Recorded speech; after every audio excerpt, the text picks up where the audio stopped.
अस्सलामुअलैकुम फ्रेंड्स, आज कुछ फोर्थ एपिसोड है बैक्टीरिया वाले चैप्टर की और कुछ इंपॉर्टेंट पॉइंट्स पास्ट पेपर वाले हम स्टडी करेंगे। फर्स्ट ऑफ ऑल, पास्चर ने सबसे पहले अगेंस्ट हाइड्रोफोबिया वैक्सीन बनाई। प्रोटोप्लास्ट प्लाज्मा मेम्ब्रेन और everything with in it is called protoplast. Bacteria nitrogen, phosphorus, sulphur, carbon cycle की कंप्लीशन में इंपॉर्टेंट रोल प्ले करता है। 200 स्पीशी ऑफ बैक्टीरिया ये काज करती हैं डिजीज़ ह्यूमन बींग्स में। आगे कुछ इंपॉर्टेंट पॉइंट्स हैं, आसान फॉर्म में आपके सामने लिखे गए हैं, इनको अच्छी तरह पढ़ लीजिएगा। और नेक्स्ट आपके सामने कंट्रोल ऑफ बैक्टीरिया के कुछ इंपॉर्टेंट पॉइंट्स निकाल के आपके सामने रखे गए हैं। जी, पहला मेथड है फिजिकल मेथड। इसमें हम steam, dry heat, gas filtration, radiation use करते हैं। रेडिएशन में हम electromagnetic radiation below 300 nanometer use करते हैं। इस सारे प्रोसेस को स्टेरिलाइजेशन प्रोसेस कहते हैं। इसमें हम गैमा रेस भी यूज़ करते हैं और ड्राई हीट और मॉइस्ट हीट भी यूज़ करते हैं। ड्राई हीट क्या करती है? Oxidation of chemical constituent of microbes और किल माइक्रोब्स कर देती है। Moist heat coagulation of protein, फिर किल माइक्रोब्स करती है, यानी प्रोटीन को जमा देती है।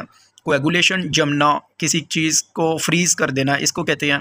और इसके बाद हीट सेंसिटिव कंपाउंड कुछ हमारे पास होते हैं, उनकी हम स्टेरिलाइजेशन मेम्ब्रेन फ़िल्टर के ज़रिए करते हैं। इसके बाद हमारे पास केमिकल मेथड आता है। केमिकल मेथड में हम oxidising versus reducing agent use करते हैं डिसइंफेक्शन के लिए।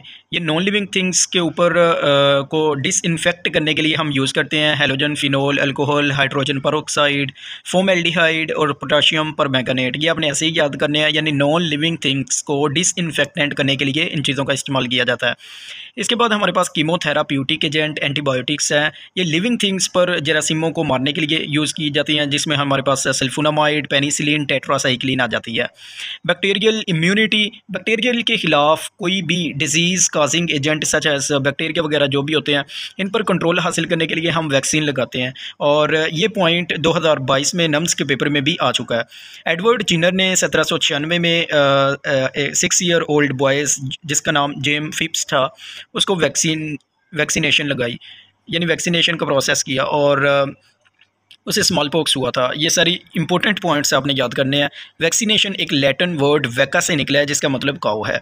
ये कुछ इंपॉर्टेंट पॉइंट्स हैं और इसी तरह के आपको बाकी भी इंपॉर्टेंट नोट्स वगैरह मैं शेयर करता रहूँगा नेक्स्ट इंशाल्लाह। आज बैक्टीरिया वाला ये 4th लेक्चर है था और बैक्टीरिया वाला चैप्टर कंप्लीट हो चुका है और बाकी आपको नेक्स्ट इंशाल्लाह एपिसोड में ट्रांसफ़र कर दी जाएगी।